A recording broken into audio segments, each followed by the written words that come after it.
Okay. So Clem, thanks for joining me today on the Zoom meeting. I Good to see you.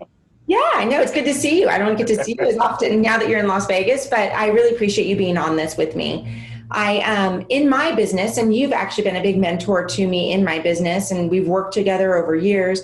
But I've been developing a new kind of way of being in my world, my real life, and in my business. And in the last 10 years, I can see what I've shifted to being more authentic, true to who I am. I'm working with different people. I'm choosing different things to do in my career to show up authentically. It feels really good inside me. And I think I was really inspired by you. Actually, that's who you are in your business. And so I wanted to bring you to my community, and we share some communities together. And I'll do a brief introduction of who you are for people that don't know. Obviously, you're my brother. So there's that, which is the most important thing. Wow. Yeah, that's the most important thing. But to others, you were a leader. You were a leader of a large regional mortgage company for many years. First Mortgage Corporation, you were the president of that company. You've created so many other companies. I probably don't even know them all, to be honest, because I'm just your sister. But I know you're Diamond Creek Holdings. Right now you're in Vegas, and you have a lot of commercial, tons of residential that you've been doing for years. Yeah. You've earned awards. Obviously, I'm looking at a list that it was written up for me because I seriously didn't even know all this about you. NutriShop, you're the founder and created NutriShop. It's a national sports nutrition chain that's very, popular and successful. You're a dad, a husband. You're a lot of things to a lot of people. Sounds like I'm ready to retire. I like this. Well, that's probably the magic question because everybody always Yeah. asks where you are. So they do, I'm sure they want you off the bench and back in the mortgage industry, but we'll talk about that another time. So I'm coming to you because honestly, I've been so inspired lately, especially I've watched you write articles on LinkedIn, and you and I talk often. But, I wanted to go back to the beginning and talk a little bit about some inspirations and how you got started. I mean, you are extraordinary. You're an extraordinary leader. You show up authentically, like I said. And anybody that I run into that knows you, honestly, asks how you are and comes up with a funny story. I don't know. It might involve alcohol. Usually it does. Some A patronizing lot of of some those. sort. But anyway, so maybe we start at the beginning. Can you tell me a little bit about and tell our community, how you got started and what your inspirations were, a little bit about that. Well, as you know, our dad was in this business, and so I don't know whether or not we were fortunate or unfortunate, but we kind of got to see Dad and how his successes in life, and it was all through the mortgage business from his professional standpoint. And both of us had a big admiration for our dad, as you know, and so he was really instrumental in my decision to get into the mortgage business. When I got out of college, I kind of didn't know what I wanted to do. Dad really never pushed me in any one direction, but I kind of, I guess by default, ended in the mortgage business. And so I've really never been only rooted in the business because I got a little bit of ADD and I like to spread myself out. And so I kind of did a lot of businesses at the same time, so to speak. But one of the things I found, it's the same disciplines that apply in all businesses. A lot of times people think that you do something different or in a different venue, but in reality, all the same principles and all the same ways of doing business essentially translate across the board. That's how you can see like the prophet Marcus Lemonis. He goes into a restaurant or into a supermarket or whatever he goes into, camping world. He's so versatile, but his principles are universal and are the same that are applied across the board. But I started off in the business as a loan officer. I was very fortunate. I not only had Dad as a mentor, but I had a gentleman by the name of Daniel Harkavy, who I was fortunate enough to start in the business with. And Dan taught me a lot about the business. I'm a salesperson by nature, and very unorganized and, go, go, go, go, so to speak. And so Dan was one of these guys that really changed. You talk about being authentic with yourself.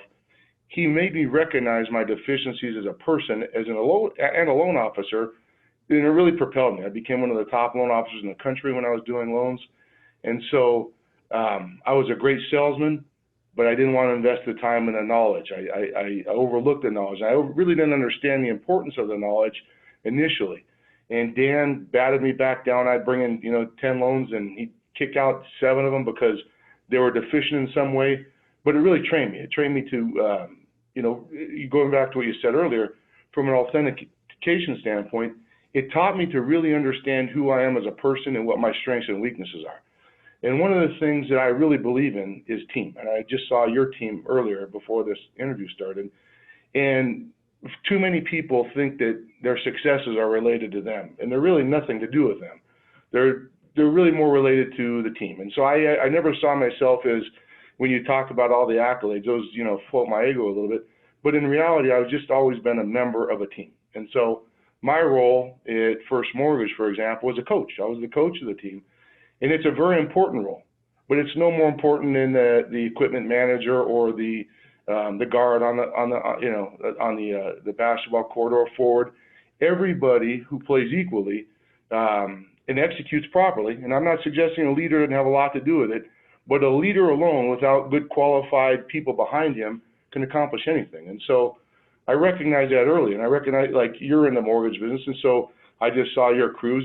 The only problem with your crews, you don't have any men at all. I don't know if that's a acceptable business practice these days, but you have a great crew of people. And so those people help you elevate yourself. And hopefully and I know you do because I know you well, but the fact is that those people and their success and your success are kind of one. And so you start to, your accomplishments, if you don't have the right people, they never get to the right level. And so I think that's an important part of it. But Daniel made me recognize the importance of processors and other partners on the team, and he held me accountable to a standard to ensure that they could get their job. And really what he taught me is that my job as a boss ultimately was to make sure that the team played in their proper roles, because sometimes players don't want to play in their roles, or they're not good at their roles. I mean, and so as I go 500 ways, but I'm thinking of a person that we had at First Mortgage who was a phenomenal asset to the company. She came in as an operations manager and ended up in QC. And when I switched her from operations to QC, she was crying. She wasn't a QC person. But a year later, she came in crying from excitement because she was a phenomenal QC resource. And more importantly, she brought that asset to the team and made First Mortgage a better place to work for everybody. And so I guess from the leader standpoint, it's really important. I have a tendency to be a leader. That's who I am. I'm horrible at a lot of other things. I'm not good at a lot of things. And so I usually partnered with people who were good at those areas that I was deficient. And so it makes success. I mean, what I find is that business is not difficult. We overcomplicate things. Sometimes we get ourselves in the way of, being successful because we're not, going back to your word authentic, we try to think we can do too many things, and we think we're good at too many things. And in reality, most great people in any one thing aren't good at a lot of things after that. I'm thinking of a buddy of mine who was a tremendous athlete, he was a world-class athlete. He's a great athlete, but he may not be great at some other parts of life where he's deficient, and he plugs in with the right people and, et cetera, and gets accomplished what he needs to do. And so I guess you really have to be honest with yourself if that's what it's all about. But I was very proud of my start. I was able to leverage it. I did transfer into real estate, into sports nutrition. I've done a lot. You probably name it, I've probably been in a lot of different segments of business. But like I said earlier, they're all the same. It's a matter of people, because people, as you know, comprise companies, and that's what it's all about. And so identifying your role, it's identify your strengths and your weaknesses and being honest with them. Don't be unhonest with yourself, because that's where things go sideways. You see a lot of businesses, and you see them suffer. I mean, a lot of times people think that they can do things. I'm thinking of kind of like, I'm here watching CNBC, watching all my legacy crappy companies I invest in going by the wayside, and they're not dynamic. You got to be dynamic, right? And so changing on the fly, making sure that things are always dynamic, and being not afraid to change when you have to change. And sometimes it's hard because you get routinized in certain ways, but your brain as a leader always has to be visionary. You have to be looking in front of the ship. You got to look in front of the bow to see what obstacles are going to be in front of you so you can navigate those rough waters. And you'll find that your crew, are also on that ship with you. The guys in the front tell, hey, Clem, we're going to run into an iceberg if we don't turn, and there's somebody on the back telling you about this and that. And then as a leader, you compile all that data and all that information, and you make the better decision for the whole group.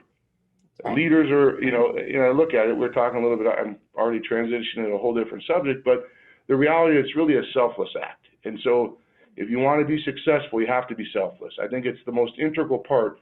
I know from our father's standpoint, he was that way. His parents were that way. On our mom's side, they were all selfless people. So it's kind of the way you and I were groomed. We're plenty screwed up in other areas for sure, but that's one area we kind of were fortunate with. So, well, you actually, no, thank you. And you answered my second question, which was, how do you lead through challenging times and continue to grow? I mean, you clearly have seen adversity and a lot of it. And you answered the question. That was actually the second question. And I'm actually getting coached through Building Champions. So the Harkabees are still near and dear to me. And I'm, Sue Weaver's my coach. So it's just ironic. But yeah, so they're not only great, they understand the business flow well, but personally, they're great people too. And so those people are top quality. I know Greg very well. In fact, I was friends with Dan's younger brother in junior high school. And we kind of always looked up to Dan, and then I worked with Dan. But they're top quality people in addition to understanding business process real well. And so I was never coached by Dan. I'm not personally, I think that I know when I get out of bed, what I need to do to be successful. But there's a great element to it. I mean, I think that accountability and usually it's stuff we already know that we need to do, that people are holding us accountable to, or there's process things, or sometimes there's little, turn on the wrench here or there around the engine, and all of a sudden that one little turn wasn't observable by yourself, but some third party sees it real clearly, and all of a sudden it makes the world a difference in the way you perform. And that's what you're ultimately looking for, is your performance and your results. So it's important. Yeah, and as a leader, you did that for so many of us. I mean, I was fortunate to work with you at First Mortgage, and you did. You've always been honest, and these people still want to work with you. I mean, there's so many people that still respect you, and you showed up. I mean, I even think there was an earthquake, and didn't you kick one of the underwriters out from underneath the table so you can make your way in? I needed room. I got a big butt. No, the part of it is that our one of the things we had that was very unique at First Mortgage that is so important to anything is culture. We had 70% of the business or more of what we did was in underserved markets, and so you got to care. You can't be disingenuous. I call it the gas factor, which stands for give a shit factor. And I think you'd be hard pressed to find. We had 600 employees at First Mortgage. I think you'd be hard pressed to find 10 or 20 of them that really weren't good. They cared about what they did, and a lot of times they were underpaid. We can go on, the list goes on and on and on. But all of them had a very high care factor. They had to, or they didn't last in the company. The other irony is that we were in the mortgage business, which is a commoditized business, and the portability of people. People can plug in one day and they leave. We had people there forever. Nobody left the company. I mean, very few left, and the irony is most returned. And really why is because they were fulfilled. And the reason they were typically fulfilled is because their part was valued, right? We respected and we valued their contribution. I can think about a time we had a janitor. We used to have an employee of the month type reward, and that janitor got picked. And one time somebody asked me, why would we pick the janitor as the employee of the month? I go, well, I'm going to tell you something. When the president of a bank walks in my office and they use our bathroom and it's sparkling clean, he develops a perception of First Mortgage. And it takes time and effort for that janitor. He has to work hard to keep that thing clean because we're pigs. I mean, we drop paper and da-da-da-da-da. And so the smell, the cleanliness is important to the First Mortgage, because if that banker walked in and we were able to negotiate a better deal because he felt better about First Mortgage and its people, we were all winners. And so that's the idea. And so I think that it's important to not, and all of us, when we start to get successful, we start to overthink our importance, but we're really not that important. We're like the janitor. We're just doing a different role. And so the idea is that I think it's important to business. I think that's one of the things that has helped me in business in general, is that I don't ever get away from that. I'm not more important than my people. I'm not more important than my tenants. Oh, Excuse me. I should have turned that off. And so what happens, it keeps you honest to yourself, I guess. And so, like right now, I'll give you an example. At Diamond Creek Holdings, we have a big problem because COVID comes in, and there's a lot of legitimate problems with COVID. People are struggling to pay rent. We have hundreds and hundreds of tenants, residential, commercial. We got all these people to deal with, and so it's important that I help if we can, because fortunately, through the for the last 4 or 5 months, the company's been doing well, and we've been able to help others. So there's people who are genuinely struggling, and then there's also some of those that aren't really struggling. They want to take advantage of the opportunity. Those kind of people are disgusting to me. But the people that are genuinely that need the help, fortunately, we're able to do. And you'll be surprised that most people prefer not to have that happen. And I think about my background in the mortgage business. Diamond Creek's no different. I think probably at least 70% of our tenants are minority business owners. And so I don't know how I end up dealing with, I guess it's from our background, but I deal with a lot of minority groups. And so what ends up happening is that they're successful and they want to work through it. And a lot of times people struggle, but you got to do the right thing. I got to be flexible with them. I mean, if I'm not dynamic and don't shift gears and I try to be rigid with them and don't work with them, the relationship suffers. Right. But when I personally take the phone calls and I say, hey, what can I do to help you? I try to get involved in their businesses. I mean, I'm their landlord, but I try to get involved in their business, try to offer, vehicles for help through the government or whatever I can personally do to help them, I'll try to do, because they're my customers. That's right. And so I'm nothing without our customers. And we weren't with the mortgage business. We have a duty, because I always have a saying, those people are spending money in our shop and they're entitled to what they're paying for. And so when people come in good faith to spend their money in your store, you have a duty to help them. You got to help them. And so humbly and always, And I don't want to interrupt you, because all the stuff you're saying, ironically, we didn't actually hold it. I didn't actually go through the laundry list of questions I had for you. I only had a couple things. So you actually rolled into the third question, and that was the last of the questions, which was, I took to the article you wrote in LinkedIn about doing the right thing. Not because we're related and we think, we're built that way, but it was a fact, a statement when we needed to hear it. There's a lot of stuff going on in our world politically. There's a lot of weird energy. There's a lot of things with COVID. And you wrote that. And so can you speak to that? Because it sounds like that's what you were getting at when you were talking about your tenants and stuff. Well, yeah, I think it's hugely important. I every once in a while I take a walk, and I took a walk this morning. I was thinking about it.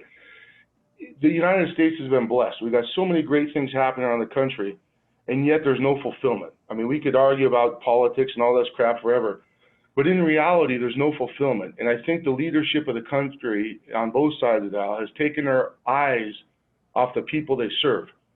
We're the customers of the country. And so what's happening is that they're so far off, there's no fulfillment we don't feel good about being Americans right now, even though we see the song and dance and all these other things going on at the convention and everything looks glorious.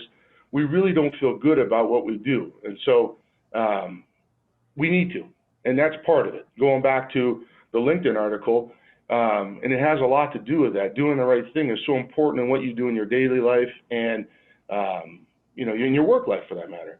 And so, nobody's perfect. You know me pretty intimately, and so I'm far from perfect. And I know you're a lot better than me, but you're still not perfect. But in any event, it's important. I mean, what caused me to write that letter is I got a inquiry from a nationally scaled tenant of ours that asked for help before they really knew they needed it. And I thought, whoa. I look back at my experience in the mortgage industry, and if people who could pay failed to pay because they didn't want to, or they wanted to take advantage of an opportunity, we would still be in a depression of catastrophic proportions from the last event in 2007. And so it was the good quality people. Most people are decent and good. And what happens, they pay. And it got us through. And so I thought at the time when I wrote that letter, if the good people that are, and I don't mean good in terms of ethically, I'm talking about financially, if the people who had strong balance sheets failed to pay, what about the guys with these small little balance sheets that are check to check to check, that are running these things on their own? We are in big trouble. And so it's important, that we do the right thing. I think it's important. I mean, I'm far from a perfect man. I said, as you know, and probably a lot of the people that will watch this video will know. But the reality is that there are certain things as just employers, as co-employees, as managers, as leaders, as you have to do. They're non-negotiable. And I think that's why our country, it's clear as day, you could see it. There's no happiness on either side when you have some of the best economic times ever. You got home ownership going up like crazy. You got interest rates low. We have so many, we got good deals being negotiated around the world. We got, some bad things obviously in the country too from a social standpoint. But the fact is that we're not being served, and we could feel it, and it doesn't feel good. And so if you flip-flop that to your customers, you have a duty. We're in business, and so we have a duty to take care of our people. Yeah. My first priority when I ran First Mortgage was to take care of our customers. My second priority was to take care of our customers. The third priority was to take care of the company. And the last priority was to take care of myself. And, I always knew that if I did those things, that I didn't have to worry about myself. I'd be taken care of. And I knew if I did the first two things were accomplished, the company didn't have to worry. And if we took care of the customers, the employees didn't have to worry. And all of a sudden, we had a very good dynamic. We were highly successful. We did very well. And it doesn't change in any place you do. And if you're not being successful, I guess you should probably look at that lineage or that order. Are you taking care of your customers? Not in your view, in their view. Are you, like you guys are in the mortgage business right now. I'm thinking about what we did. We served a lot of underserved borrowers. It was very rewarding and fulfilling. We saw people get into homes that normally didn't get in homes. And they repaid, and they got the American dream. And so, you guys are in a business that's flourishing economically right now. You're making a lot of money. Your people in your office are. Your company, everybody's making a lot of money. But are you doing the right thing? Are you sticking your neck out and trying to do a few more loans in the inner city to try to help people who traditionally haven't had the opportunity to get ahead? Well, interest rates are 3% or 2.5% or whatever they are. Well, it's very affordable, whether rent payments are as high or equal to what they pay on a mortgage payment.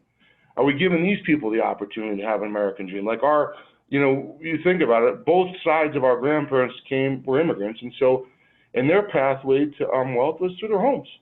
They both owned homes, and the reality is that I think about the events in our life at Grandma Jacob's house and Grandma and Grandpa Ziroli's house.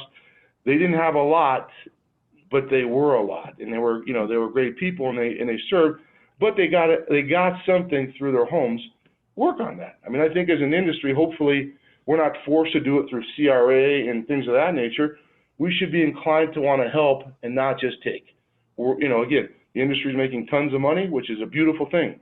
There's times in the industry doesn't make a lot of money, but this is a time where we could do the right thing and help people. And so I think that it's important. So yeah, you got to quit winding me up. I keep talking. I'm going to bring out the hook and hook you.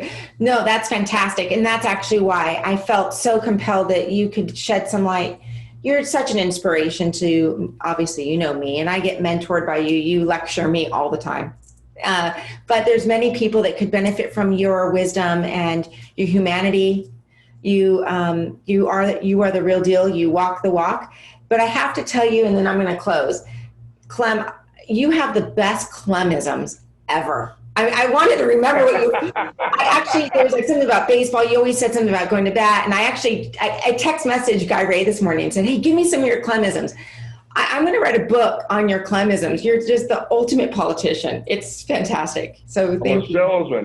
That's what I know. I'm good at that. I'm a salesman. And so the idea is that I'm not a great technical person. I'm not an underwriter. I'm not a lot of things, but I am a good salesman. And so the reality is that those Clemisms, I don't know how they come about, but they just come from air. Well, we'll wrap it up, but I think it's what we started with, the authenticity. And it's so overused, that word, but you're genuine. It's genuinely you. And don't stop being you. I love you, and I really respect you a lot. Thank you for joining me on this meeting. And I have a feeling we're going to have to do another one because you just have so much to share. Coffee is a dangerous thing for me. Well, thank you. Have a good afternoon. All right, sister. Thank you for inviting me. Love you too. Love you. Take care.